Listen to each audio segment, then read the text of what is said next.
everyone, and welcome back for another deep dive. Ready to dig into some early American history. Always up for a little historical digging. Yeah. Where are we starting today? Well, you know how it is. When we think about early America, it's easy to jump straight to the Revolution, the Founding Fathers, all that jazz. Hmm. But we've got some great material from a listener about what comes before that, like way before. The pre-colonial era. Yeah. Yeah, we're talking about the really early days before European arrival in 1492. A lot of folks don't realize that what we now call the United States was far from an empty land. Right. It was home to a whole bunch of different people and cultures that had been there for centuries. What can you tell us about those early societies? Well, it's important to remember that Native American is a really broad term. We're talking hundreds of distinct cultures, languages, beliefs, ways of life.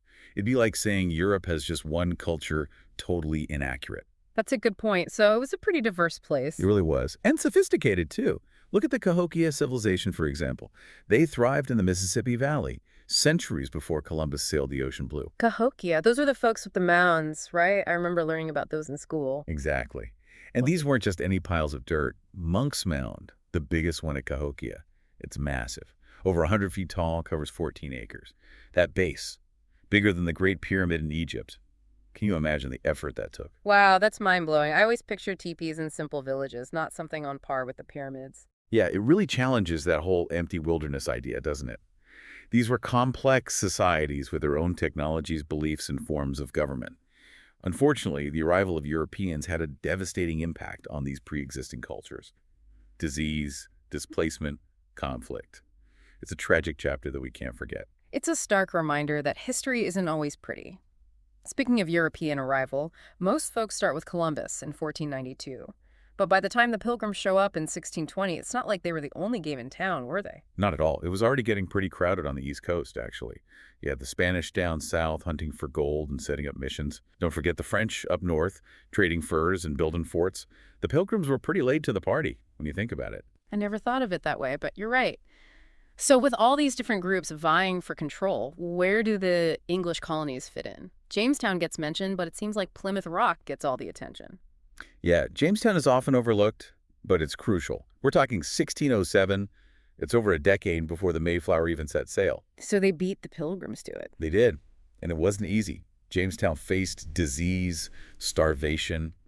They even butted heads with the Powhatan Confederacy, the Native Americans in the region. Sounds rough. What turned things around for them? One word, tobacco. Ah, of course. The original cash crop. Exactly.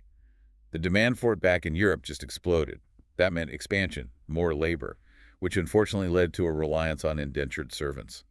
A lot of people from England came over hoping for a better life, but the conditions are brutal. A harsh reality check that not everything was sunshine and roses in the New World. Exactly.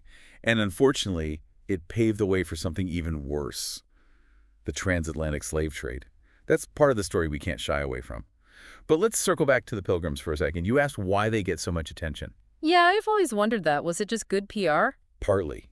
They were great at telling their own story, fleeing religious persecution, seeking freedom. That narrative stuck around, becoming central to the American identity. It's the whole land of the free, home of the brave thing. But we also have to acknowledge the darker side of that story. You're talking about their interactions with the Native Americans. Right. The Pilgrims weren't coming to an empty land, and their arrival led to conflicts with the Wampanoag tribe over land and resources. The Pequot War in the 1630s, for example. It's a brutal example of how colonial expansion often came at the expense of indigenous people. It's a reminder that history is complex, full of triumphs and tragedies. So by the mid-1700s, you have these colonies, each with their own identity, but all still under British rule. That's a whole other story for another time. But before we finish this deep dive, can we talk about the elephant in the room, the transatlantic slave trade? Absolutely. It's impossible to understand American history without understanding the impact of slavery. It's a dark chapter, to say the least. Millions of Africans were ripped from their homes, forced onto ships in horrific conditions, and brought here against their will. And it wasn't just a side note. It became the backbone of the colonial economy, especially in the South. And the legacy of that system is still something we're grappling with today. You're right. It's a legacy that continues to shape the fabric of American society. This deep dive has been incredible. We've only scratched the surface. But it makes you think, what if things had gone differently? What if those pre-colonial cultures had been allowed to flourish? It's something to think about, isn't it? It really is. It reminds us that history isn't inevitable. It's a complex tapestry woven from choices, actions, and their consequences. Well said.